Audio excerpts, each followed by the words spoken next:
तबारक व तआला फिल कुरआनिल मजीद इन्न हाज़ल कुरआन यहदी लिल्लती हिय अक़वम व क़ाल अल्लाहु तबारक व तआला इन्ना नहनु नज़्ज़लना ज़िक्र व इन्ना लहू लहाफ़िज़ून। क़ाल नबी सल्लल्लाहु अलैहि वसल्लम खैरुकुम मन तअल्लमल कुरआन व अल्लमा। वक़ाल नबी सल्लल्लाहु अलैहि वसल्लम लन तसअहुम बिअम्वालिकुम वलाकिन तसअहुम बिअख़लाक़िकुम। वक़ाल नबी सल्लल्लाहु अलैहि वसल्लम खैरुन्नास मन यनफ़उन्नास औ कमा क़ाल नबी अलैहिस्सलातु वस्सलाम।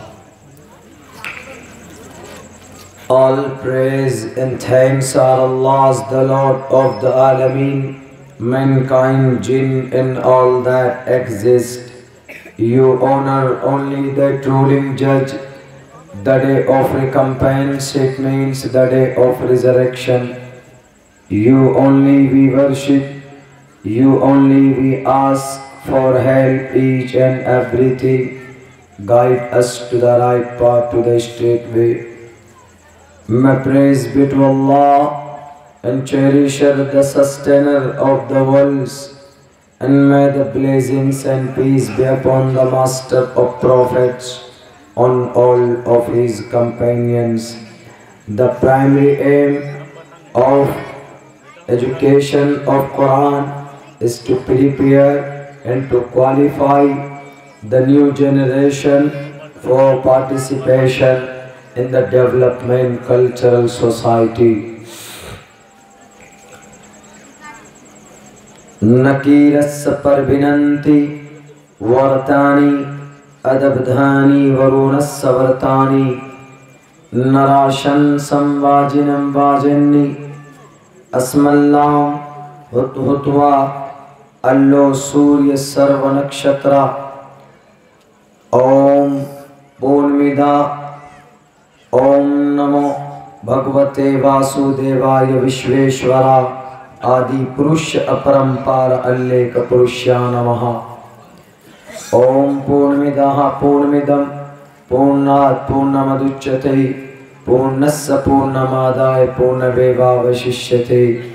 तस्मात् शास्त्रं परमानं तिकार्य अकार्य व्यवस्थितो ज्ञात्वा शास्त्र विधानोक्तं कर्म कर्तु महर्षि। मोहतरम सामीन किराम, मुअज़्ज़ज़ उलमा किराम और जनाब सदर जलसा और इस जलसे के मुअज़्ज़ज़ अराकीन और मोहतरम सामीन, आपके जलसे में मुझे बहुत पहले पहुंचना था, मगर जहां से हम आते हैं वहां से यहाँ पहुंचने में, हावड़ा तक आने में सिर्फ सुबह की 7 बजे की एक ट्रेन चलती। वो ट्रेन मिस हो जाने की वजह से, छूट जाने की वजह से, छूटने की वजह ट्रैफिक हमारे यहाँ महानंदा नदी पड़ती। उस महानंदा नदी में जब ट्रैफिक और जाम जमता है तो बहुत मुश्किल हो जाता है। उसी वजह से हम उस ट्रेन को आज नहीं कैच कर पाए, हम उसको नहीं पकड़ पाए, जिसकी वजह से हमें यहाँ तक पहुँचने में दूसरा एक और रास्ता फ्लाइट का, एयरवेज का था, मगर वो भी मुनासिब नहीं था। तीसरा रास्ता हमारे पास, सिर्फ बाई रोड हम आ सकते थे। बस पता करवाया तो बस की सर्विस दिन में अवेलेबल नहीं है, तो फिर हम जिस गाड़ी में पहुँचे थे स्टेशन, तो हमने मालूम करवाया। हमने जब देखा कि हम 4 व्हीलर से आपके यहाँ इस मिदनापुर डिस्ट्रिक्ट तक पहुँचने में कितना समय लग सकता है, उस वक्त मैप नेविगेशन के ज़रिए जब तहकीक कराया तो पता चला कि 14 घंटे 13 मिनट में हम पहुंच सकते हैं। मेरे भाइयों, आपको विश्वास नहीं होगा, आपको यकीन नहीं होगा। हमने मालूम किया, हमने अपने मुग़ल आज़म भाई और तजम्मुल साहब और उन्होंने आपके अरकान जलसा से शायद बात की। हमने कहा कि इस प्रोग्राम में शिरकत मुश्किल हो जाएगी, इसलिए कि जाने के जो ज़राए थे वो हमसे मफकूद हो गए, हम नहीं पकड़ पाए। अगर जलसे में मेरी शिरकत ना हो तो क्या कोई दिक्कत, कोई परेशानी? उन्होंने, जाहिर सी बात है कि आप महीनों से एक जलसे की मेहनत करते हैं और फिर आइन वक्त में अगर वो चीज़ आपको हासिल नहीं होती है तो वाक़ईतन कुछ लोग मलामत भी करते हैं और फिर गालियों का भी सामना करना पड़ता है और फिर बदनामी भी होती है और कुछ लोग झूठे कज़्ज़ाब भी कहते हैं। तो इन तमाम बदनामी से बचने के लिए मैं ख़ुद गाड़ी पर बैठकर, मेरी ये गाड़ी जो Bihar Purnia district division number BR 1180 5018 ये नंबर है।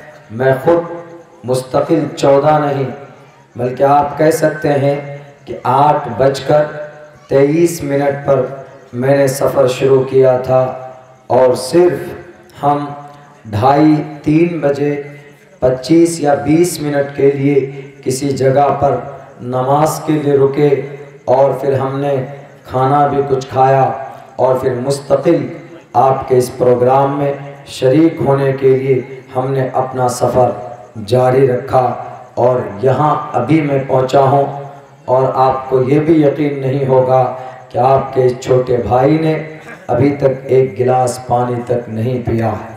आपके इस जलसे में शरीक होने के लिए बहुत से लोग बोलते हैं कि मौलाना आपको टाइम बता देना चाहिए या आपने ज़िम्मेदारी ली, आपको आना चाहिए। मेरे भाई, हवादिसात सबके साथ होते हैं, कभी भी हादसा या कभी भी हालात आपको बताकर आपके सामने नहीं आता। आप कभी भी किसी भी दिक्कत में, परेशानी में फंस सकते हैं, लेकिन अल्लाह का शुक्र है कि हम आपके इस जलसे में पहुंच चुके हैं। हमें इस बात की बेहद खुशी और उससे भी कहीं ज़्यादा खुशी इस बात की है कि आप बहुत बड़ा तबका यहाँ इस वक्त तक बैठा हुआ है। ये शायद आप ही लोगों की इंतज़ार का और मोहब्बत का नतीजा था कि आपकी मोहब्बत और आपके इंतज़ार की वजह से मैं आपके इस जलसे में शरीक हो पाया।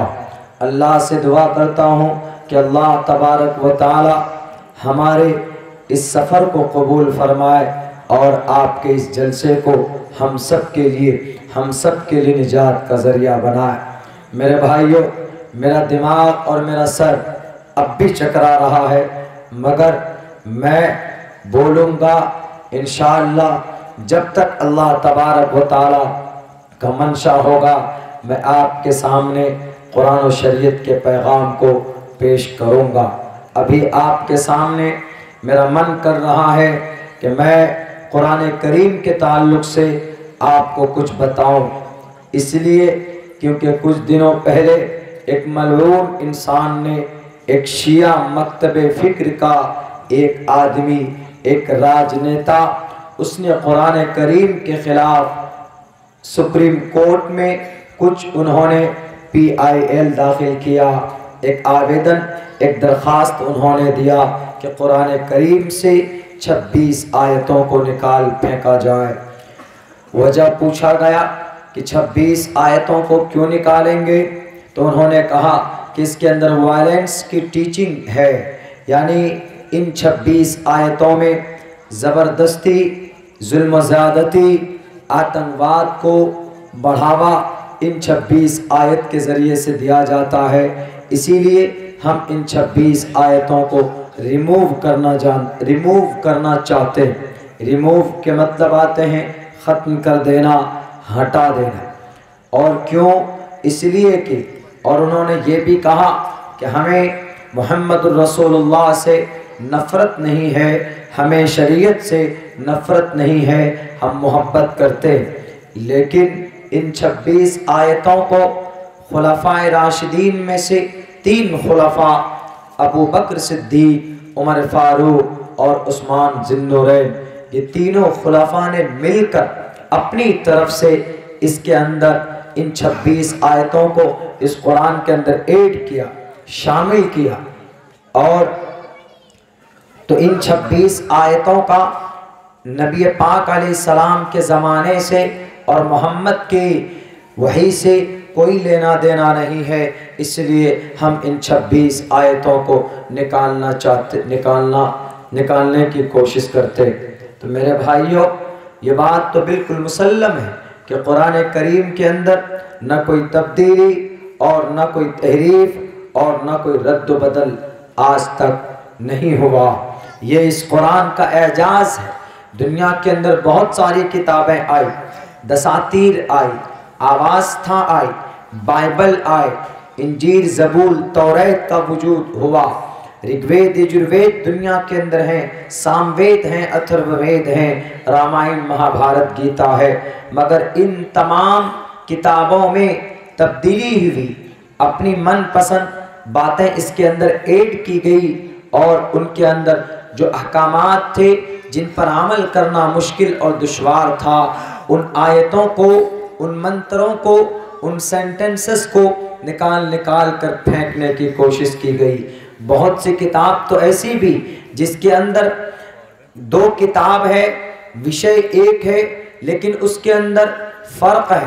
सपोज दैट वाल्मीकि रामायण है, श्री रामचंद्र जी के बारे में लिखा गया, और तुलसीदास ने 1518 में इसी धरती पर एक रामचरितमानस लिखा। इन दोनों में रामचंद्र जी की जीवनी को बयान किया, लेकिन एक किताब में रामायण, वाल्मीकि रामायण में श्री रामचंद्र जी को मर्यादा पुरुषोत्तम महान इंसान कहा गया। रामा और तुलसीदास ने श्री रामचंद्र जी को भगवान कहा। यानी किताब एक, विषय में 2 किताब, मजमून एक, लेकिन उसके अंदर तब्दीली। तो ये सिर्फ कुरान का एक एजाज़ है कि दुनिया की किसी भी मुल्क, किसी भी कंट्री, किसी भी स्टेट का, किसी भी मोहल्ले का, किसी भी मस्जिद के मुसलमान का कुरान आप उठा लीजिए, आपको उसमें ज़र्रा बराबर तब्दीली नज़र नहीं आ सकती।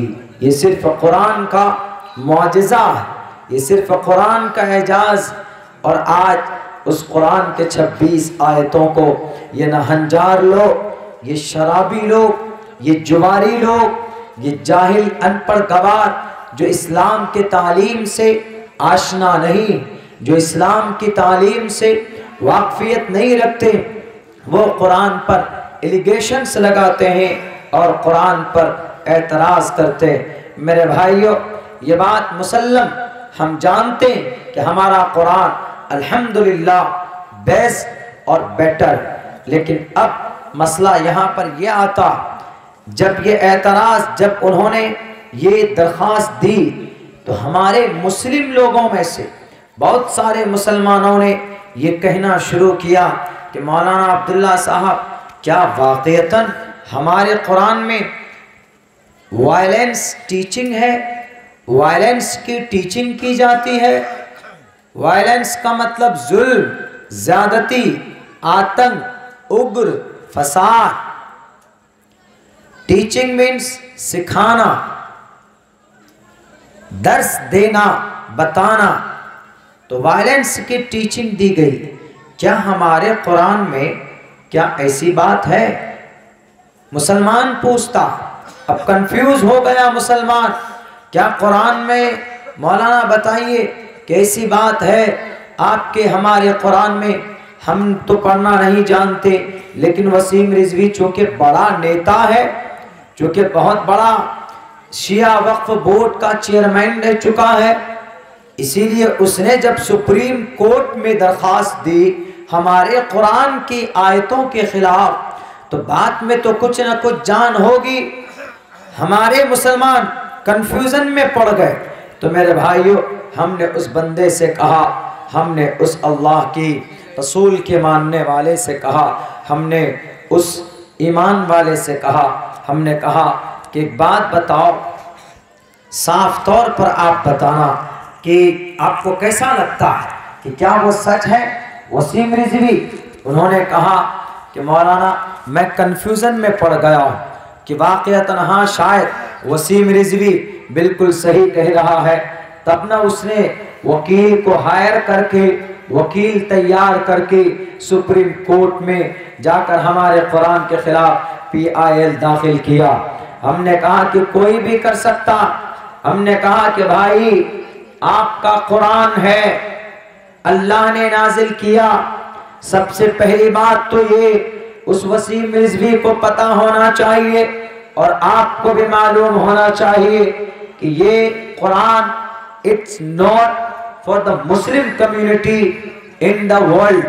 दुनिया के अंदर सिर्फ मुस्लिम जमात के लिए इस कुरान को अल्लाह ने नाजिल नहीं किया, बल्कि दुनिया के हर तबके के लिए, हर इंसान के लिए, दुनिया के अंदर मानवता के लिए, इंसान के लिए हुदल लिन्नास, अल्लाह ने इस कुरान को हिदायत बनाया।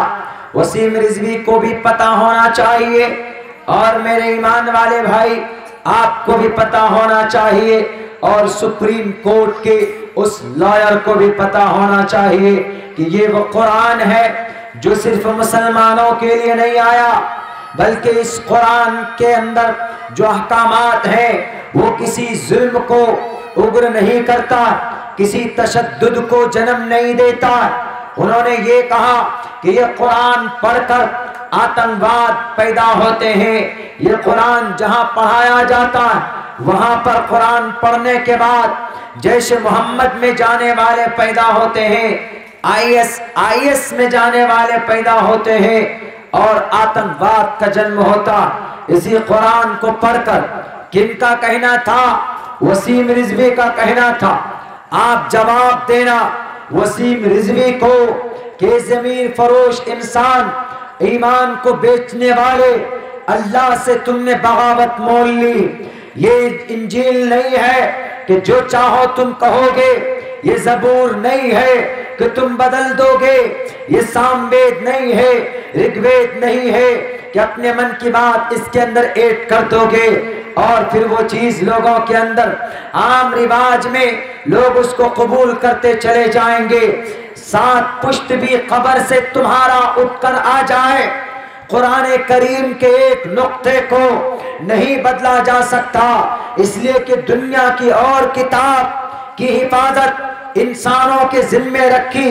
इंजील को अल्लाह ने नाजिल किया, लेकिन इंजील की हिफाजत की जिम्मेदारी अल्लाह ने नहीं ली। ज़बूर को अल्लाह ने नाजिल किया, लेकिन ज़बूर की हिफाजत की जिम्मेदारी अल्लाह ने नहीं ली। तौरेत को अल्लाह ने नाजिल किया, लेकिन तौरेत की हिफाजत की जिम्मेदारी अल्लाह ने अपने कंधे पर नहीं ली। दुनिया की और भी सहीफे जो अंबिया और रसूल को दिए गए, अल्लाह ने दुनिया की किसी भी किताब की हिफाजत अपने जिम्मे नहीं ली, लेकिन सिर्फ दुनिया की एक वाहिद किताब जिसको नाजिल करने से पहले अल्लाह तबारक व तआला ने पैगाम देने की कोशिश की कि लोगों, ये जो कुरान जा रहा है तुम्हारे बीच में, इसका मुहाफिज, इसका हिफाजत करने वाला मैं हूं। अल्लाह जानते थे कि वसीम रिजवी आएगा, अल्लाह जानते थे एडवानी आएंगे, अल्लाह जानते थे कि ऐसे देश के अंदर गद्दार आएंगे, ऐसे कॉमनल आएंगे जो इस कुरान के अहकामात को बदलने की कोशिश करें। अल्लाह जानते थे कि प्रचंड बहुमत आएगी किसी की जो हमारे तलाक के अहकाम को बदलने की कोशिश करें। अल्लाह जानता था इस बात को कि मदरसों में जहां कुरान की तालीम होगी वहां पर उन मदरसों में ताले लगाए जाएंगे। इसलिए अल्लाह तबारक व तआला ने कहा कि लगा लो ताकत, जितनी ताकत तुम्हारे पास हो, लेकिन इस कुरान का मुहाफिज मैं हूं। मैं इन्ना नहनु नज़्ज़लना ज़िक्र व इन्ना लहू लहाफ़िज़ून।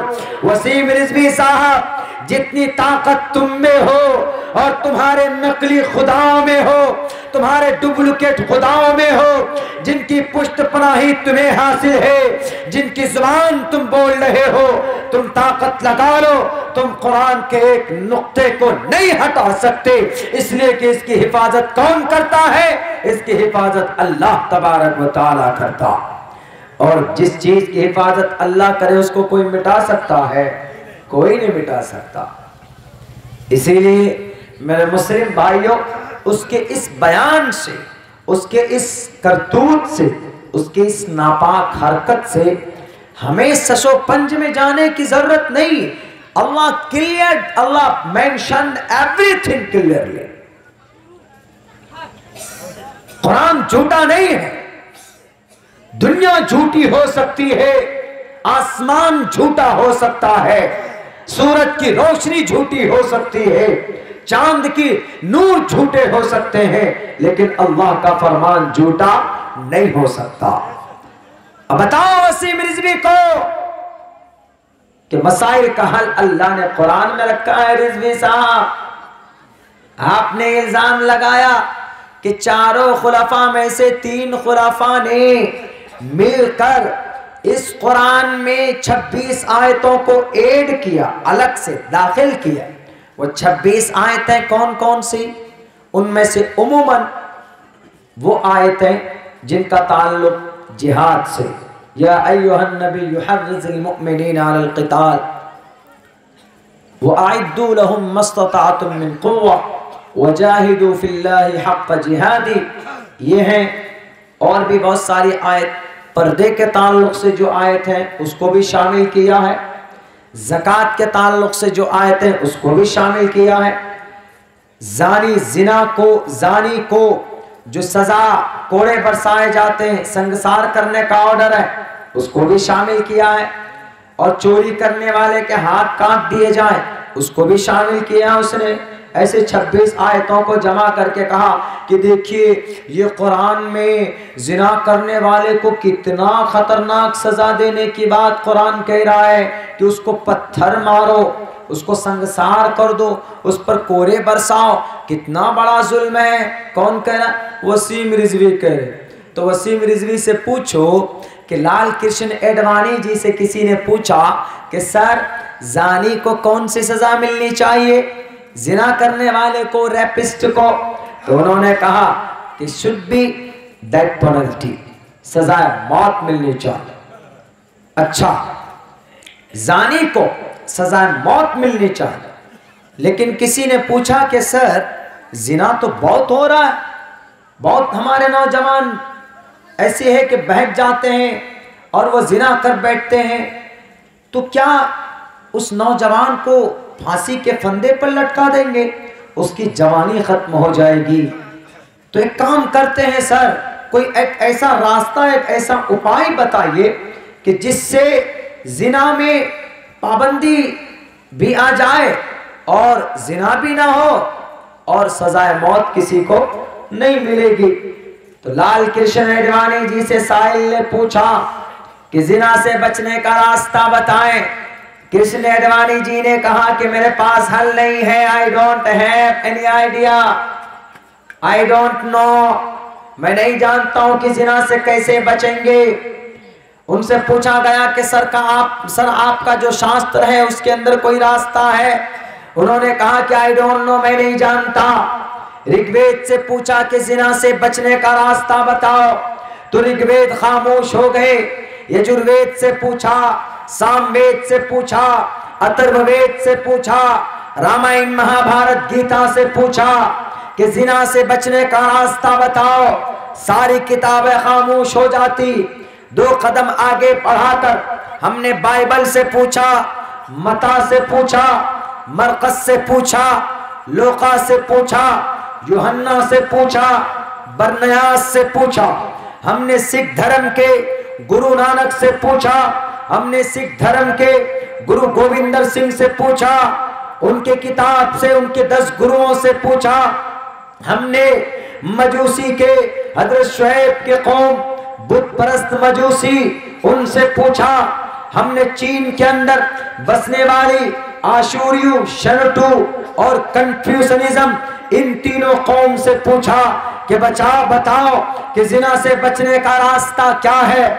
दुनिया के अंदर तरक्की करने वाले बताओ कि जिना से बचने का रास्ता तुम्हारे पास है। अमेरिका से हमने पूछा, चूंकि अमेरिका तो वो मुल्क है दुनिया के टॉप मोस्ट क्या है, सुपर पावर है। दुनिया के अंदर सबसे ताकतवर और सबसे अमीर तरीन देश में नाम लिया जाता है अमेरिका का।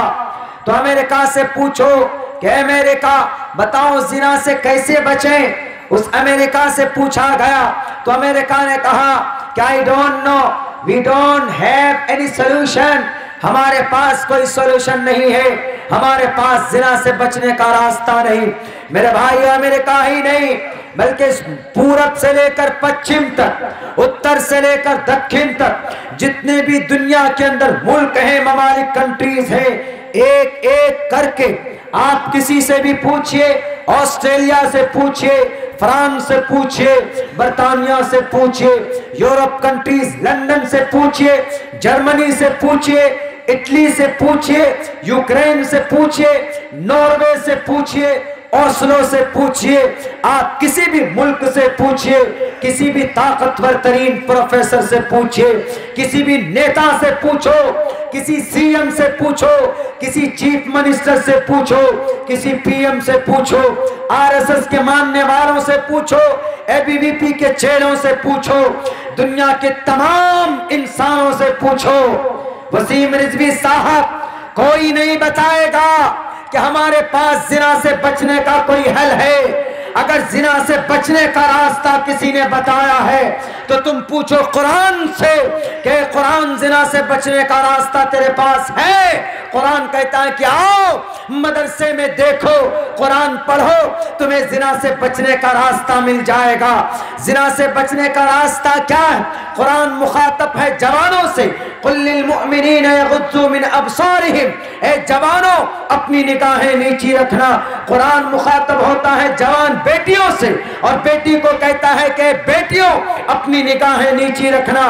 कुल्लिल मुअमिनाति यगुद्दूना मिन अबसारिहिन, say to the believing women that they should their gaze in God and it will protect yourself, your beauty and ornament. Don't show among the people in front of the people.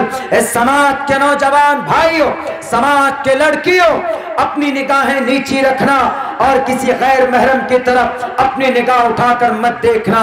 Quran के इस आदेश ने, कुरान के इस फरमान ने बता दिया कि जिना से बचने का यही रास्ता। कैसे? जब निगाहें नहीं मिलेंगी तो फिर नंबर एक दूसरे के पास नहीं पहुंचेगा।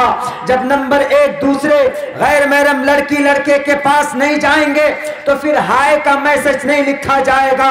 जब हाय नहीं होगा तो फिर हेलो के मैसेजेस भी एक्सचेंज नहीं होंगे। जब हेलो का मैसेज नहीं आएगा तो फिर आई मिस यू का मैसेज भी नहीं जाएगा, फिर आई लाइक यू का मैसेज भी नहीं जाएगा। In the and I love you का भी मैसेज नहीं जाएगा। जब आई लव यू नहीं बोले जाएंगे तो अजनबियत बरकरार रहेगी। जब अजनबियत बरकरार रहेगी, एक दूसरे से अलग अलग रहेंगे। जब निगाहें नहीं मिलेंगी तो जिना के वारदात कम होंगे, और जब जिना नहीं होगा, जब जिना के वारदात कम होंगे, जानी नहीं होंगे, जिना नहीं होगा समाज में, तो फिर सजाए मौत भी नहीं मिलेगी। किसने बताया रास्ता? वसीम रिजवी। पूछो अपने डुप्लीकेट खुदाओं को, अपने लुटेरे और अपने इन खरब रहनुमाओं से पूछो कि है तुम्हारे पास कोई मसले का हल नहीं है। जिस कुरान की आयतों को तुम रोकने की, बदलने की, निकालने की कोशिश करते हो, उस कुरान करीम की आयतों में एक से एक समस्या का समाधान मौजूद। नारे तकबीर, नारे तकबीर। मौलाना अब्दुल्ला सालिम चतुर्वेदी, मौलाना अब्दुल्ला सालिम चतुर्वेदी। इस्लाम जिंदाबाद, इस्लाम जिंदाबाद। कुरान था, कुरान है, कुरान रहेगा इंशाअल्लाह। मेरे भाइयों, ऐसा है, और उनका एक इल्ज़ाम और बड़ा, बहुत सारे इल्ज़ामात उन्होंने लगाए इस्लाम पर, मगर अभी जो उस इंटरव्यू में क्या बोले, वो ये बोले कि तीनों खुलाफा ने, तीनों खुलाफा, वसीम साहब आपको पता होना चाहिए, हमारे जो सहाबा, अल्लाह के नबी ने कहा अस्हाबी कन्नुजूम बिअय्यिहिम इक़्तदैतुम इह्तदैतुम, हमारे सहाबा सितारों के मानिंदे, तुम उनमें से जिसकी भी इक्तिदा करोगे यू विल सक्सेस, कामयाब हो जाओगे। और फिर अबू बकर, उमर, उस्मान, हजरते उस्मान तो दामाद रसूल भी, दो बेटियां मोहम्मद रसूलुल्लाह की उनके निकाह, और आपने क्या इल्ज़ाम लगाया कि इन्होंने अपनी तरफ से, अरे पागल आदमी, इतना तो पता होना चाहिए ना आपको, इतना तो नॉलेज में होना चाहिए कि अल्लाह के नबी के बाद सिलसिले वही ख़त्म हो चुकी, कोई वही आसमान से ज़मीन पर नहीं आने वाला, इसलिए कि अल्लाह के नबी आखिरी नबी थे, मोहम्मद रसूलुल्लाह सिलसिले नबूवत को ख़त्म करने वाले थे।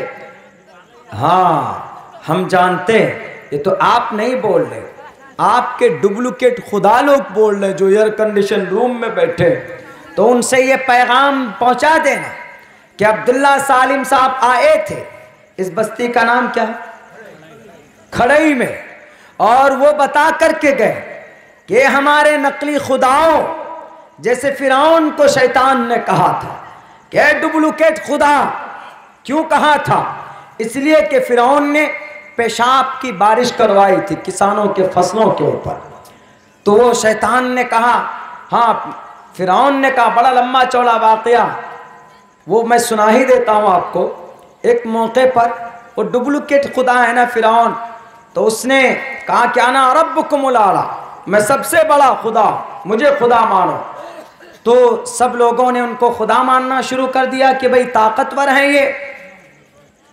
तो किसान लोग सब के सब पहुंच गए फिरौन के पास, तो फिरौन से जाकर बोला कि you are my god, you are my creator, आप हमारे खुदा हैं, आप हमारे गुरु हैं, तो एक काम कीजिए हमारे खुदा साहब, हमारे रब, हमारे खेतों में पानी नहीं है, खेत में जो हमने धान लगाया उसमें पानी नहीं, तो खुदारा एक काम कीजिए हमारे खुदा, बारिश करवा दीजिए, नहीं तो हमारे धान जल जाएंगे, सूख जाएगा। तो अब वो कैसे बारिश करवाए, वो तो डुप्लीकेट खुदा है, जैसे ये वसीम रिजवी के पीछे डुप्लीकेट खुदाओं की लाइन लगी हुई, मैं उनके भी पोल खोलता हूँ, रुके नहीं। तो ये अब शैतान, ये फिरौन जो था वो इंसान था, वो कोई खुदा थोड़ा ही था, तो उसने, उसका सबसे बड़ा एडवाइज़र कौन था, उसका पीए, पर्सनल असिस्टेंट फिरौन का शैतान। शैतान को बुलाया, इब्लीस को दरबार बुलाया जाता, इब्लीस से कहता है फिरौन कि अरे शैतान के दादा, आज तक तो बहुत बोले कि हम होम मिनिस्टर, हम प्राइम मिनिस्टर, अब लोग पूछ रहे हैं कि टाका कहाँ है, लोग पूछ रहे हैं कि भाई आप हमारे खुदा हैं तो पानी कहाँ हमारे खेत में, बारिश क्यों नहीं हो रही, तो क्या करोगे। तो शैतान ने कहा कि बस इतनी सी बात है, हमारे आका, हमारे जिल्ले इलाही, सब्र कीजिए, आज रात बारिश करवा देते। तो शैतान गया, अपने सारे चेले चपाटे को जमा कर लिए और कहा कि देखो किस किस के खेत में पानी नहीं है। और सारे चेले गए और जाकर देखा जहाँ जहाँ पानी नहीं वहाँ पे जाके यूरिन कर दिया, पेशाब कर दिया। और खेत सबका भर गया। अब भर जाने के बाद सुबह सवेरे जब सुबह हुई तो किसान लोग गए कि आज तो हमारे खुदा ने वादा किया था कि बारिश करवाएंगे। तो जाकर देखते हैं वहाँ पे तो वाक़ईतन बिल्कुल खेत में पानी एकदम भरा पड़ा है। सारे किसान और मुतयक्कन हो गए कि हमारे खुदा यही है और कोई खुदा ही नहीं।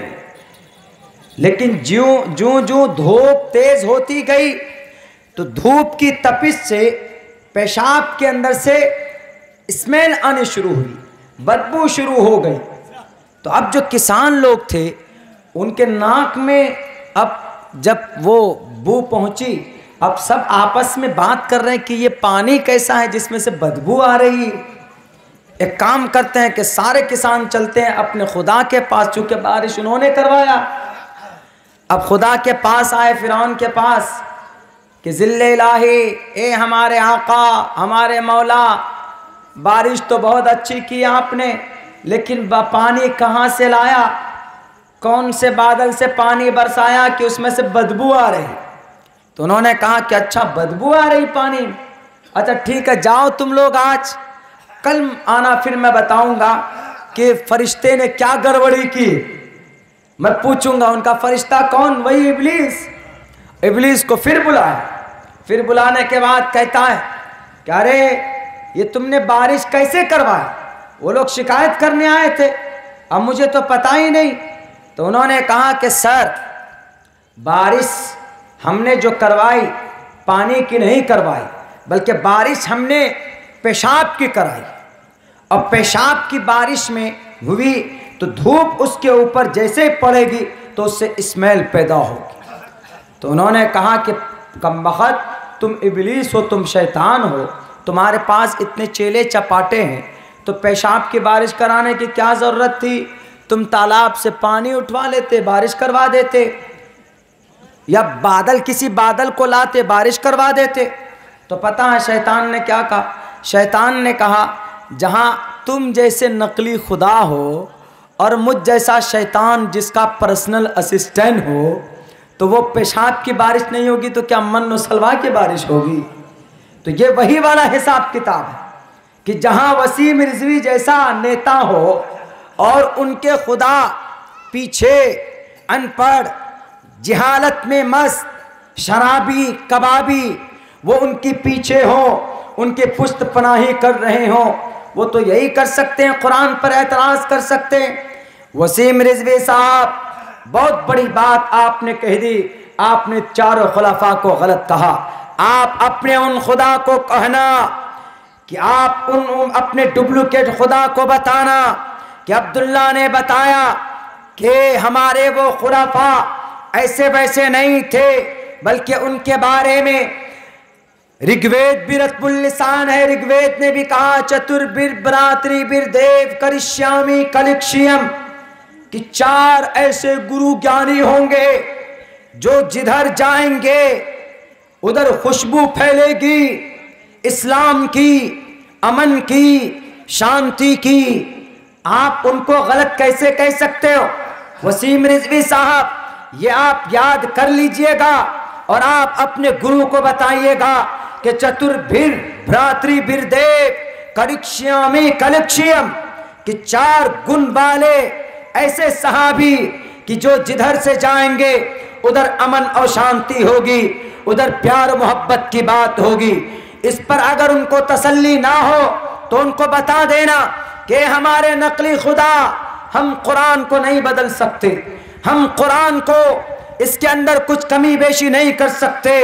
अल्लाह ने कहा कुरान में अल-यौम अकमलतु लकुम दीनकुम व अतममतु अलैकुम निअमती व रज़ीतु लकुमुल इस्लाम दीना।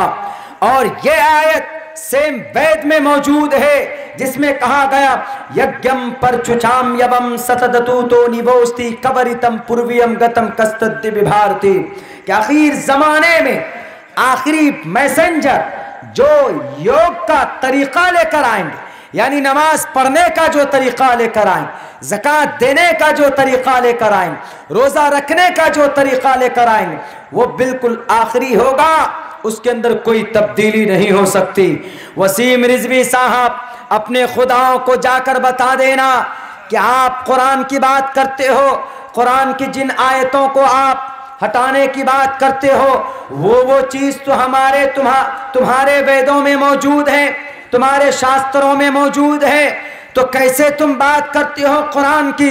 पहले अपने किताबों की तो खबर ले लो, उन किताबों के अंदर वही बात कही गई है जो बात कुरान करीम के अंदर कही गई। और एक बात याद रखो, वसीम रिजवी, अपने इन खुदाओं को बता देना, अपने इन बेज़मीर इंसानों को बता देना, कुरान करीम पढ़ने पढ़ाने वाले आतंकवाद नहीं होते। कुरान पढ़कर कोई जिहादी नहीं बनता, कुरान पढ़कर कोई आतंकवाद नहीं बनता, कुरान पढ़कर कोई अलकायदा में नहीं जाता, कुरान पढ़कर कोई जैश मोहम्मद में से जाकर रिश्ता नहीं बनाता, कुरान पढ़कर कोई टेररिस्ट नहीं बनता, बल्कि कुरान मदरसों के अंदर पढ़ाया जाता है। कुरान पढ़कर कौन बनता है? शेखुल हिंद बनते हैं। कुरान पढ़कर मौलाना अबुल कलाम आज़ाद बनते हैं। कुरान पढ़कर मौलाना हिफ्जुर रहमान सुहारवी बनते हैं। कुरान पढ़कर मौलाना उबैदुल्लाह सिंधी बनते हैं। कुरान पढ़कर शेखुल हिंद बनते हैं। कुरान पढ़कर मौलाना जाफर थानेसरी बनते हैं। कुरान पढ़कर अशफाकुल्लाह खान बनते हैं। कुरान पढ़कर ब्रिगेडियर अब्दुल हमीद बनते हैं। कुरान करीम पढ़कर मौलाना कासिम बनते हैं। कुरान पढ़कर मौलाना फजल खैराबादी बनते हैं। कुरान पढ़कर मौलाना अशरफ अली थानवी बनते हैं। कुरान पढ़कर मौलाना इलियास बनते हैं। कुरान पढ़कर मुफ्ती शफी बनते हैं। कुरान पढ़कर मौलाना अब्दुल हक बनते हैं। कुरान पढ़कर और तो और मौलाना अरशद मदनी बनते हैं। कुरान पढ़कर मौलाना महमूद मदनी बनते। कुरान पढ़कर अब्दुल्ला सालिम बनता। कुरान पढ़कर हमारे तालिब इल्म पैदा होते। कुरान पढ़कर मुफ्ती यहया बनते। कुरान पढ़कर मुफ्ती इब्राहिम बनते। कुरान पढ़कर हमारे उलमा बनते। कौन थे ये लोग? वसीम रिजवी, ये इंडियन फ्रीडम फाइटर थे, ये भारत के स्वतंत्र सेनानी थे, जिन्होंने कुरान पढ़कर अंग्रेज के टैंकों को उड़ाया था, जिन्होंने कुरान पढ़कर अंग्रेज को इस देश से भगाया था। ये कुरान पढ़ने वाले थे जिन्होंने सर पे कफन बांधकर अंग्रेज को इस देश से भगाने के लिए पूरी अपनी जिंदगी की कुर्बानी पेश की। कुरान पढ़कर कोई जिहादी पैदा नहीं होता। जिहादी कहां से पैदा होते? आरएसएस के प्लेटफॉर्म से पैदा होते। जिहादी कहां से पैदा होते? आतंकवाद कहां से पैदा होते? एबीवीपी के प्लेटफॉर्म से पैदा होते। हिंदू महासभा के प्लेटफॉर्म से आतंकवाद पैदा होते। और अखिल भारत विश्व परिषद, शिवसेना, बजरंग दल के प्लेटफॉर्म से कौन पैदा होता? आतंकवाद पैदा होते। मदरसों से पढ़कर आतंकवाद पैदा नहीं होते। मदरसों में कुरान पढ़ने वाले आतंकवाद नहीं बनते। अगर तुम्हें यकीन न हो तो बता दो मेरे सवाल का जवाब। वसीम रिजवी साहब, अगर दिल में, अगर आपका ज़मीर जिंदा है, अगर आपका दिल हरकत में है, अगर आपका ईमान जर्रा बराबर बाकी है, अगर आप वाक़ियतन ईमानदार हो, अगर वाक़ियतन आपको इस्लाम से मोहब्बत है, आपको कुरान से मोहब्बत है, क्या मोहब्बत होगी? आपने तो अम्मा आयशा के ऊपर एक गलत तरीके से आपने एक पिक्चर बनाई थी। मेरे भाइयों, कुरान पढ़कर कोई जालिम नहीं बनता। बल्कि एक सवाल है, बताओ इस देश में गांधी जी की हत्या किसने की? नाथूराम गोडसे ने। नाथूराम गोडसे आतंकवाद था। कौन सा कुरान पढ़ा था नाथूराम गोडसे? बताओ इस देश में तशद्दुद की बुनियाद डालने वाला वीर सावरकर था। वीर सावरकर ने कौन सा कुरान पढ़ा था? गुजरात के अंदर 35,000 माओ की इज्जत लूटने वाले वो दंगाई, वो फसादी कौन थे? आरएसएस के चेले थे। आरएसएस को कौन सा कुरान पढ़ाया जाता? बताओ, अमेरिका ने 73 मिलियन लोगों को कत्ल किया, अमेरिका को कौन सा कुरान पढ़ाया गया था? बताओ, 6 करोड़ इंसानों की हत्या की थी हिटलर ने कौन सा कुरान पढ़ा था? जवाब देना पड़ेगा। नहीं जवाब दे सकते तो अपनी इन जुबान को बंद रखो, नहीं बंद रखोगे तो अल्लाह तबारक व तआला तुम्हारे जुबान को गूंगा कर देगा। You are not able to talk with anyone in the world. दुनिया में किसी से तुम बात करने के लायक नहीं रह पाओगे, इसलिए कि तुमने अल्लाह के कुरान को चैलेंज किया। नारे तकबीर, नारे तकबीर, कुरान जिंदाबाद, कुरान जिंदाबाद, वसीम रिजवी मुर्दाबाद, वसीम रिजवी मुर्दाबाद, हाफिज कुरान जिंदाबाद, इस्लाम जिंदाबाद, नारे तकबीर। मेरे भाइयों, हम मुसलमानों को चढ़ते ही वे सूरज की तरह जैसे यकीन है, ऐसे ही यकीन हमें इस बात पर होनी चाहिए। सस्पेंशन में पढ़ने की ज़रूरत नहीं।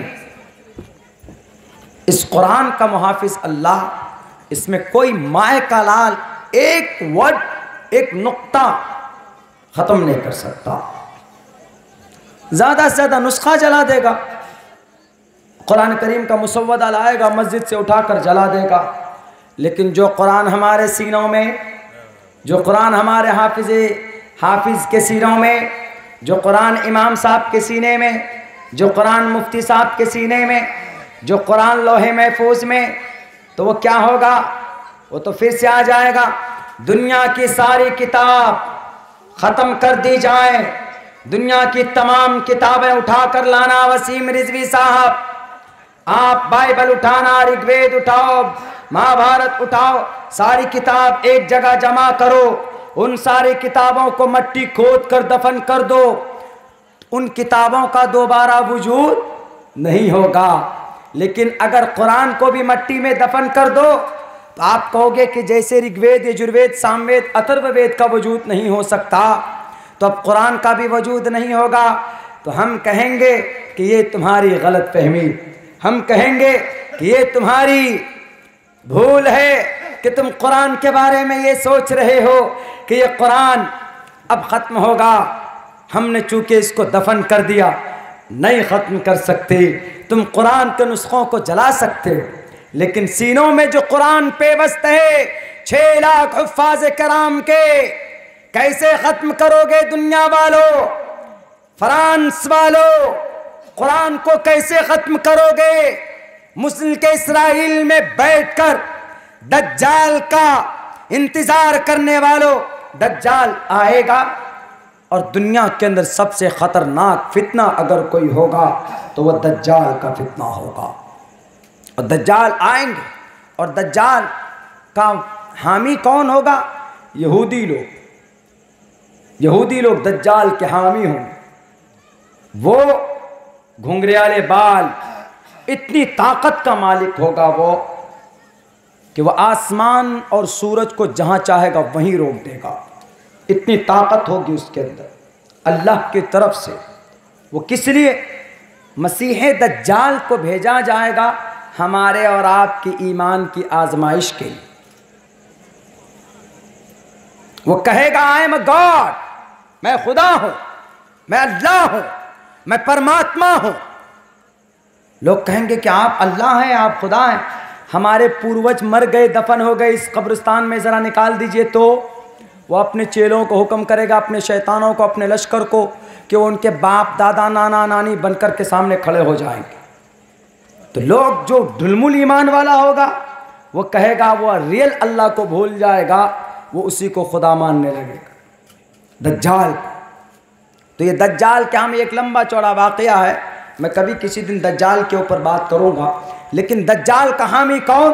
दज्जाल के हामी ये यहूदी लोग जो कुरान के दुश्मन। वसीम रिजवी नहीं बोल रहा, वसीम रिजवी तो एक मोहरा है, उनके पीछे तो भारत के अंदर कुछ है सरगना, कुछ ऐसी तंजीम है जो 750 साल तक मुसलमानों की, इस्लामी मुसलमान बादशाहों की हुकूमत का वो बदला लेना चाहते। मेरे भाइयों, मेरे साथियों, नौजवानों, आपको पता होना चाहिए, एक एक मुसलमान के बच्चे को मालूम होना चाहिए कि दुनिया के अंदर इस्लाम की तारीख क्या, दुनिया में, भारत में नहीं, दुनिया के अंदर इस्लाम की तारीख क्या, ताकि कोई डराने वाला पैदा हो, ताकि कोई ये कहने वाला पैदा हो अगर आ जाए कि मुसलमानों तुम्हारे कुरान को दफन कर दूंगा, देखो हमने बाइबल को खत्म कर दिया, देखो हमने ऋग्वेद को जला दिया, देखो हमने सामवेद को जला दिया, तुम्हारे कुरान को भी खत्म कर दूंगा, तुम्हारे कुरान को भी जला दूंगा, ताकि हम कह सकें तुम कुरान के नुस्खों को जलाओगे, कुरान को तुमने जला दिया तो तुम ये सोचते हो कि हम अब कुरान कहाँ से आएगा, कुरान आएगा, उठाओ कलम और लाओ कागज, बैठो लिखने के लिए। अब्दुल्ला पढ़ना शुरू करेगा, अल्हम्दुलिल्लाहि रब्बिल आलमीन, अलिफ लाम मीम ज़ालिकल किताब सयक़ूलुस सुफ़ातिल कर्रुसुल लन तना वल मुहसनात ला युहिब्बुल्लाह व इज़ा समिअू वलौ अन्ना क़ालल मलअू वअलमू यातज़िरून वमा मिन दाब्बा वमा उबर्रिउ रुबमा सुब्हानल्लज़ी क़ाल अलम।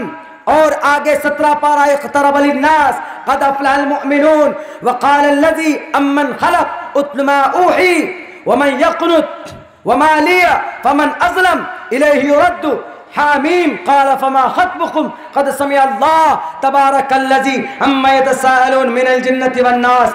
मिटाओ तुम कुरान को।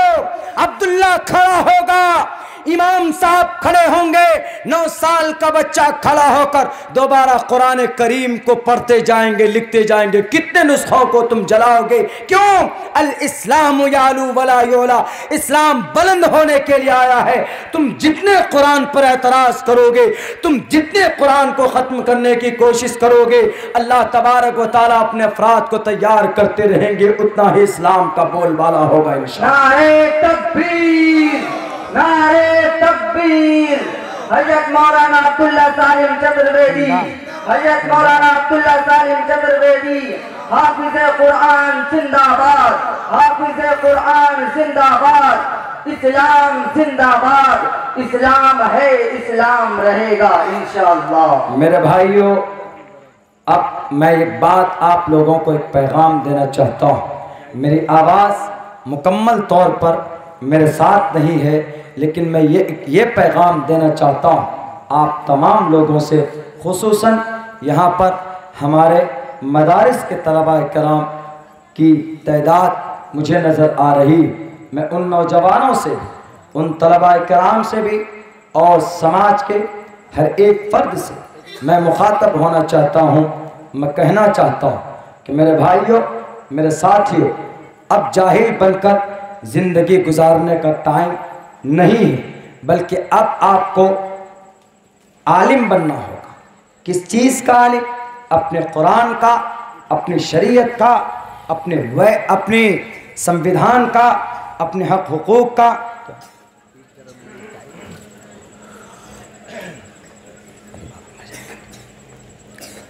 जाहिल बनेंगे तो फिर पता है क्या होगा? अंधविश्वासी। कैसे? औरंगाबाद में और दूसरे स्टेट में कहीं कहीं पर क्या हो गया है, अभी लॉकडाउन लग गया। पहले तो 24 मार्च सन 2020 को लॉकडाउन लगा, तो अचानक से लग गया, सब कुछ बंद हो गया, सब कुछ बंद थमसा गया। 3 महीने 6 महीने तक हम लोग बंद रहे। लेकिन अभी का लॉकडाउन कैसा लग रहा पता? हफ्ते में 2 दिन 24 घंटा लॉकडाउन, शनिचर इतवार, दोनों दिन में भी और रात में भी, और बाकी और दूसरे दिनों में सिर्फ रात में, दिन में लॉकडाउन नहीं। हमको ये समझ में नहीं आता ये कोरोना कितना अक्लमंद है, जो शनिचर और इतवार को 24 घंटा दौड़ता है। तो इसीलिए डीएम साहब को पता चल गया कि ये कोरोना तो 2 दिन पिकनिक मनाने आता है चाइना से, शनिचर इतवार को 24 घंटे का लॉकडाउन लगा दो, और बाकी मंडे, ट्यूसडे, वेडनेसडे, सोमवार, मंगल, बुध, जुमेरात, जुम्मा, इन दिनों के अंदर कोरोना शायद पढ़ने चला जाता है चाइना, हॉस्टल चला जाता है, परमिशन नहीं मिलती। इसीलिए दिन में अनलॉक कर दो, और रही बात शायद रात में हेलीकॉप्टर से आ जाता होगा घूमने के लिए दीघा समंदर के किनारे हवा खाने के लिए, तो इसीलिए गवर्नमेंट कहती है कि रात को 9 बजे से लेकर सुबह 9 बजे तक लॉकडाउन रहेगा। समझ में नहीं आ रहा भाई, ये इतना अक्लमंद कोरोना है जो सब कुछ अपना रूटीन बता करके जाता है कि मैं हफ्ते में 2 दिन 24 घंटा आऊँगा और हफ्ते में 5 दिन तक मैं सिर्फ रात में आऊँगा, दिन में नहीं आऊँगा। अब लोग फॉलो करते हैं। अब कहीं पर भी जाइए तो क्या बोलता, मौलाना मास्क लगाइए। क्यों भाई, लॉकडाउन चल रहा। क्यों रात में लॉकडाउन, दिन में अनलॉक। उनसे पूछे क्यों, कोरोना किधर है? वो कहेगा कि कोरोना भी पढ़ने चला गया, रात में आएगा इसलिए मुंह में मास्क लगा लीजिए। Wash your hands, wearing the mask and 2 गज दूरी, मास्क है जरूरी। लोग अब खूब बोलने लगे। मेरे भाइयों, मेरे साथियों, वसीम रिजवी से पूछिए कि अल्लाह ने कुरान में कोरोना से बचने का भी उपाय बताया। वो कैसा उपाय? अल्लाह ने कुरान में कहा कि अपने हाथों को धो, फगसिलू वुजूहकुम व ऐदियकुम, अपने हाथ को धो। कब धोते हैं हम लोग हाथ? जब नमाज पढ़ते हैं। जब नमाज पढ़ते हैं तो हाथ धोते हैं। और जब 5 वक्त नमाज पढ़ेंगे, वजू करेंगे, हाथ धोएंगे, तो जो मुसलमान या जो इंसान 5 दफा हाथ धोएगा, क्या कोरोना उसके हाथ में आके फुटबॉल खेलेगा? नहीं खेल सकता। 5 मर्तबा गिर जाए। कोरोना से बचने का 3 रास्ता। एक तो वॉश योर हैंड्स, अपने हाथ धोइए। दूसरे नंबर पर वेयरिंग द मास्क, मास्क लगाइए। मास्क कहाँ लगता है अपन का? नाक में और मुंह में। क्यों लगाते हैं नाक और मुंह में? कि कहीं ये कोरोना नाक के जरिए ना घुस जाए, मुंह के जरिए ना घुस जाए। तो इसलिए अल्लाह के नबी को शायद अल्लाह ने वही के जरिए बता दिया था कि लोगों ऐसे क्या करो, नाक में नरम हड्डी तक पानी पहुंचाया करो, 3 मरतबा फिर इस उंगली से साफ करो। क्योंकि अल्लाह के नबी को मालूम था कि कोरोना आता है तो पहले यहीं पर 3 दिन क़याम करता है, यहीं पर रुकता है 3 दिन तक, उसके बाद आगे का सफ़र शुरू करता है। तो आगे के लिए भी अल्लाह ने कहा, अल्लाह के नबी ने कहा कि गरारा कर लिया करो। कुल्ली करोगे, गरारा करोगे तो कोरोना बाहर आ जाएगा। जो आदमी वजू करेगा, नाक में पानी डालेगा, गरारा करेगा, कोरोना होगा, भागेगा कि नहीं भागेगा? 100% भागेगा। तो कोरोना से बचने का इलाज किस में है? वजू में है। अब सारे लोगों को कह दो, लाल बुजक्कर को भी कह दो, और वो भगवा पहनने वाले भाई को भी कह दो, और नेताजी को भी कह दो कि सब लोग तुम लोग दिन में 5 दफा वजू बनाओ बैठ बैठ कर, कोरोना से बचना है। तो नहीं मानते, लेकिन अब मानना पड़ेगा। लेकिन मेरे भाइयों, बड़े अफसोस की बात, ये कोरोना इतना अक्लमंद है कि नाक से तो घुसता है, मुंह से भी घुसता है, लेकिन कान से नहीं घुसता। कान वाला रास्ता मालूम ही नहीं है उसको।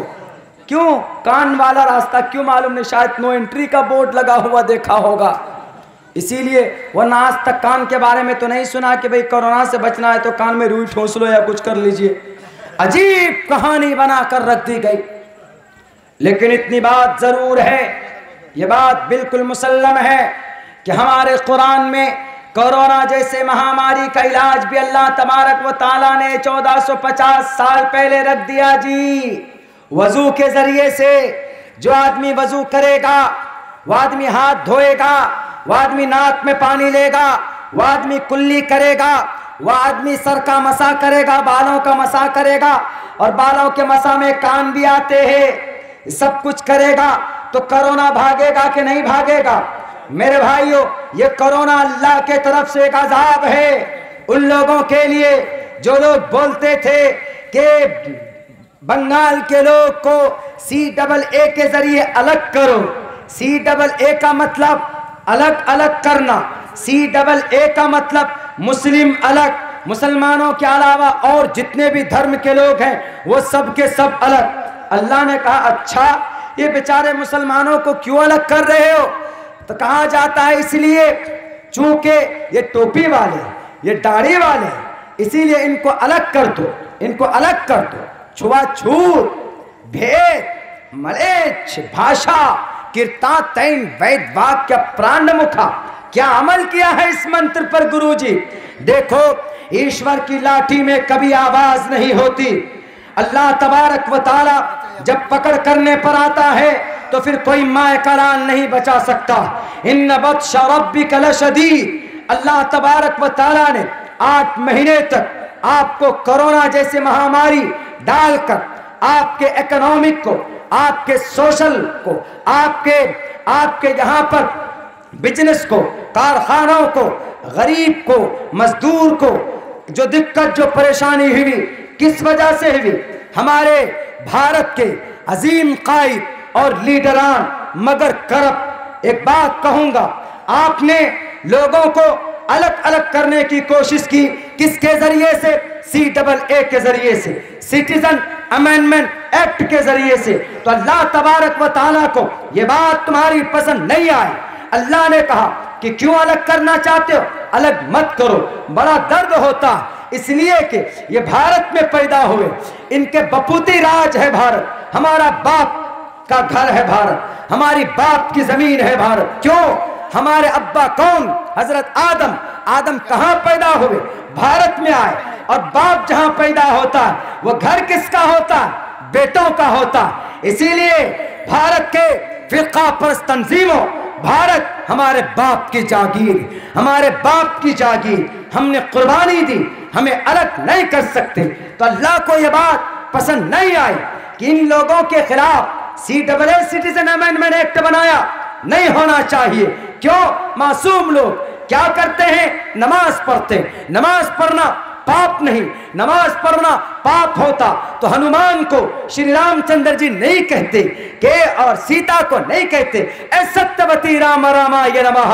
अगर पाप, अगर पूजा करना, सोशल काम करना, तबलीग करना पाप होता, भविष्य पुराण में नहीं कहा जाता क्या? उस सदायस्य परवाहिजो वधुमंतो दिविर्दश्वर समारतश दिविजहीर्ति देविष्माना उपस पुरुष।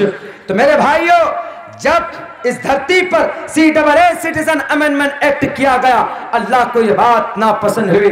अल्लाह ने कहा कि अच्छा लो, तुम्हें सजा देते, तुमको इसी कानून के तहत सजा देते हैं। जाओ कोरोना सबको अलग कर दो। जिन्होंने कानून बनाया उनको उनकी बीवियों से अलग कर दो, उनके बेटों से अलग कर दो। और कोरोना के अंदर क्या हुआ? कोरोना में यही हुआ ना कि कोई आदमी अपने बीवी के पास भी नहीं जा रहा, कहीं कोरोना पकड़ ले। अपने बेटी के पास नहीं जा रहे, अपने बेटों के पास नहीं जा रहे, दूरी बना के रख रहे हैं, वहीं से कर रहे हैं प्रणाम नमस्ते सलाम, वहीं से। क्यों? कहीं कोरोना ना पकड़ ले। अलग अलग बोलते थे ना कि अलग अलग करो।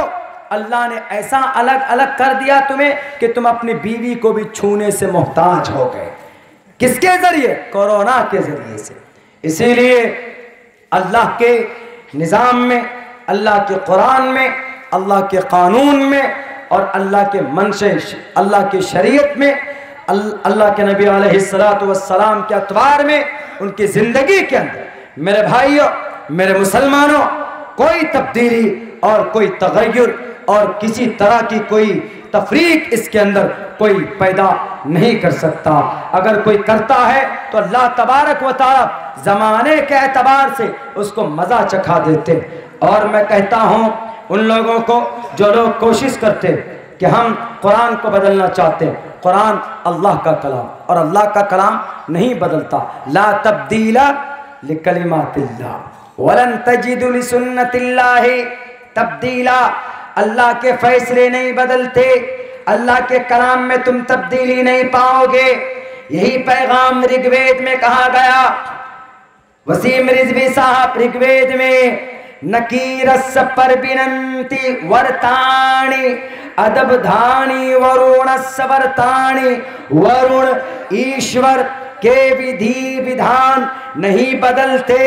जैसे वलन तजिदु लिसुन्नतिल्लाहि तब्दीला, अल्लाह का फैसला अल्लाह का तरीक़ा कोई नहीं बदल सकता।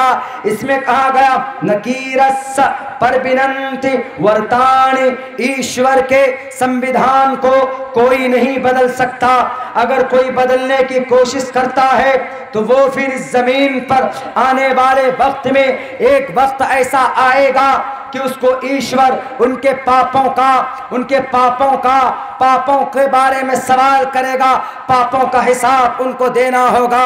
इसीलिए मैं कहना चाहता हूं इन फिरका परस्त ताकतों को, अगर आपके दिलो दिमाग में ये नशा है कि जिहाद की वजह से कुरान करीम के आयत को बंद करते, निकालने की कोशिश करते, मैं उन 26 आयत के एक एक आयतों को पढ़कर एनालाइज करना चाहता था, लेकिन मेरे भाइयों लंबे सफर की वजह से मेरे अंदर इतनी ताकत नहीं है कि मैं मुकम्मल तौर पर एक्सप्लेन कर सकूं। लेकिन मैं एक आयत की तशरीह बताता हूं जो वसीम रिजवी ने गलत तरीके पर पेश करने की कोशिश की। उन्होंने कहा कि कुरान में लिखा वजाहिदू फिल्लाहि हक़ जिहादी, अल्लाह के रास्ते में जिहाद करो और हिंदुओं को मारो, कत्ल करो। वसीम रिजवी अपनी जुबान को लगाम दो और हमारे ऐसे लोग जो कुरान करीम की इन आयतों की गलत तशरीह करते हैं अपनी जुबान को विराम दीजिए। वजाहिदू फिल्लाहि हक़ जिहादी का ये मतलब नहीं कि जिहाद करो, जिहाद का मतलब होता है अपनी रक्षा करना, जिहाद का मतलब होता है अपनी हिफाजत करना, जिहाद का मतलब होता है अपने मुल्क को बचाना। मिसाल के तौर पर गालवान घाटी के अंदर 20 हिंदुस्तान के हमारे फौजी अफसरान शहीद हो गए। वो शहीद क्यों हुए? अपने देश की रक्षा के लिए, अपनी देश की रक्षा के लिए उन्होंने मुकाबला किया किसका? चाइना के आर्मी का। चाइना के आर्मी ने हमला किया था भारत में, हमारे मुल्क में। चाइना के आर्मी से अपने मुल्क को बचाने के लिए हमारे भारत के 20 नौजवानों ने मुकाबला किया, शहीद हो गए। उनके इस अमल को क्या कहा जाएगा? उनके इस अमल को जिहाद कहा जाएगा, मेहनत कही जाएगी और डिफेंस कहा जाएगा। तो बताओ वसीम रिजवी साहब, अगर तुम्हारे गले में कोई तुम्हारे गले में छुरी रखकर तुम्हारी जान को, तुम्हारे गर्दन को काटने की कोशिश करे तो तुम क्या करोगे? तुम हाथ चलाओगे, तुम अपनी जान कि बचाव के लिए तुम कोशिश करोगे, तुम हाथ पैर मारोगे, तुम कातिल के मुंह को नोचोगे, तुम घूंसे मारोगे, तुम पत्थर बरसाओगे, तो तुम्हारा यह अमल क्या कहलाएगा? जिहाद कहलाएगा। तुम्हारा यह अमल जिहाद कहलाएगा। इस्लाम कभी भी यह नहीं कहता कि किसी हिंदू को कत्ल करो या किसी जैन के ऊपर जुल्म करो या किसी गैर मुस्लिम पर, किसी मुशरिक पर, डिसबिलीवर पर जुल्म ज़्यादती करो। जिहाद का यह मतलब बिल्कुल नहीं होता। मैं उम्मीद करता हूं हमारे मुसलमानों, कुरान का एक वर्ड न बदला था न बदला है, कयामत तक ये बदल भी नहीं सकता। इसलिए आपको इसमें शक करने की कोई गुंजाइश नहीं। बिना शक के कहिए और बिना किसी लाग लपेट के कहिए, बिना किसी दलील के कहिए कि कुरान मुसद्दक कलाम, कुरान अल्लाह का कलाम, कुरान अल्लाह तबारक व तआला के तरफ से एक मौजिज़ा है, अल्लाह के तरफ से एक संविधान है। जो भी अपनाए वो कामयाब हो जाएगा। कैसे कामयाब होगा मैं इंशाअल्लाह कभी किसी मौके पर बताने की कोशिश करूंगा, लेकिन मोटे लफ्जों में अमल करोगे तो कामयाब हो जाओगे। अल्लाह से दुआ करता हूं कि अल्लाह तबारक व तआला कहने सुनने से ज़्यादा हम तमाम मुसलमानों को उस पर अमल की तौफीक अता फरमाए। कुरान को ज़्यादा से ज़्यादा अपने मदरसों में अपने बच्चों को तालीम दीजिए। आप बच्चों को डॉक्टर बनाइए, लेकिन उससे पहले हाफिज कुरान बनाइए। आप बच्चों को इंजीनियर बनाइए, लेकिन उससे पहले आप अपने बच्चों को हाफिज कुरान बनाइए। इंशाअल्लाह आपका बच्चा डॉक्टर भी बनेगा तो हाफिज डॉक्टर बनेगा। अगर आपका बच्चा पायलट बनेगा, इंजीनियर बनेगा, तो कुरान पहले सीने में होगा। तो इन सब एग्ज़ाम को क्रैक करना उसके बाएं हाथ का खेल होगा, बड़ी आसानी से। हमारा बच्चा जो कुरान हिफ्ज़ कर ले, उसके लिए दुनिया की तालीम, modern education, it will be very easy.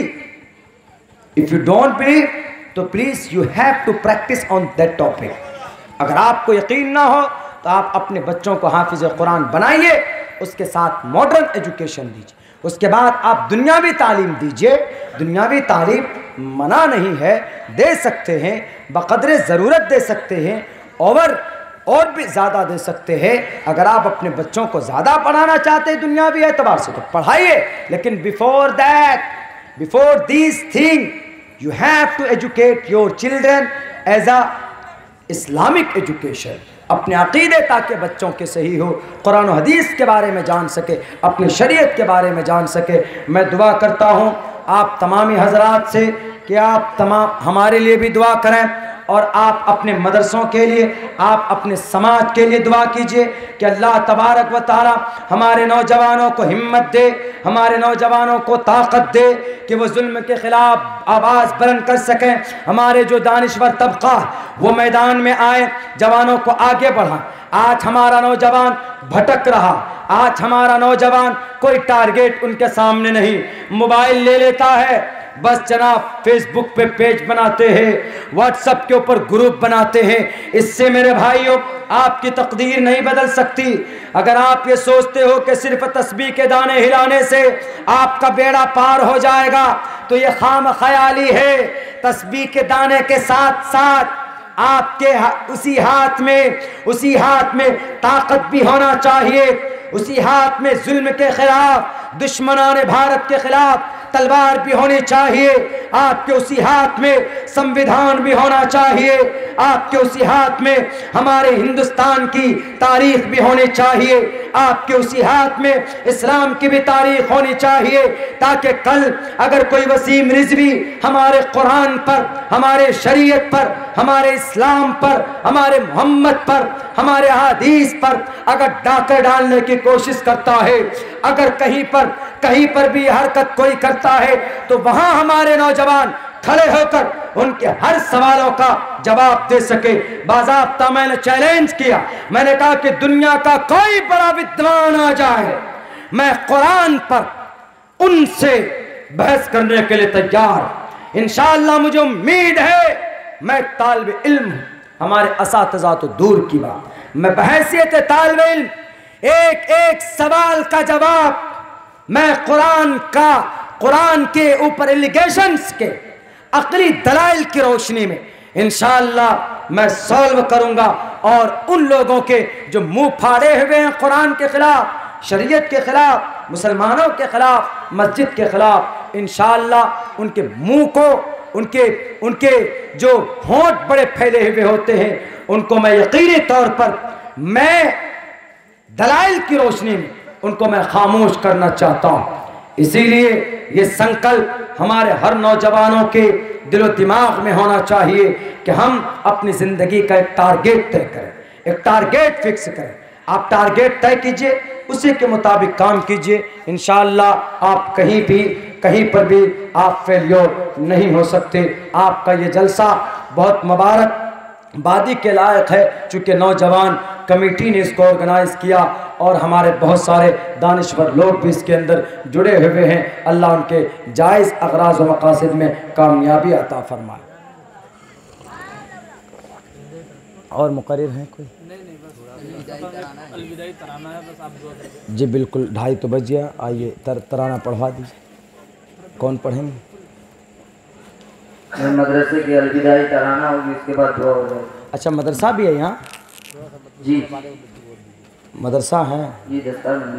भाइयों देखिए, एक पैगाम देना चाहता हूँ मदरसे के ताल्लुक़ से। ये जो मदरसे हमारे, ये दीन के किले, तकरीर करने के मूड में नहीं हूँ, मैं करता और भी, लेकिन मेरे पेट में जान ही नहीं, कुछ है ही नहीं, पेट मेरा खाली गुरुर गुरुर कर रहा है, चूहे भूख से कूद रहे हैं पेट में। तो बहरकैफ ये जो मदरसे होते हैं ना, आजकल मदरसों पर निगाहें किनकी? दुश्मनाने इस्लाम की, भारत के अंदर कुछ फ़िरका परस्त तंजीमों की। हमारे मदरसे हमें हमारे दीन के किले, मदरसे हैं तो कुरान की तालीम होगी, शरीयत की तालीम होगी, तब तो हमारे बीच शरीयत होगी।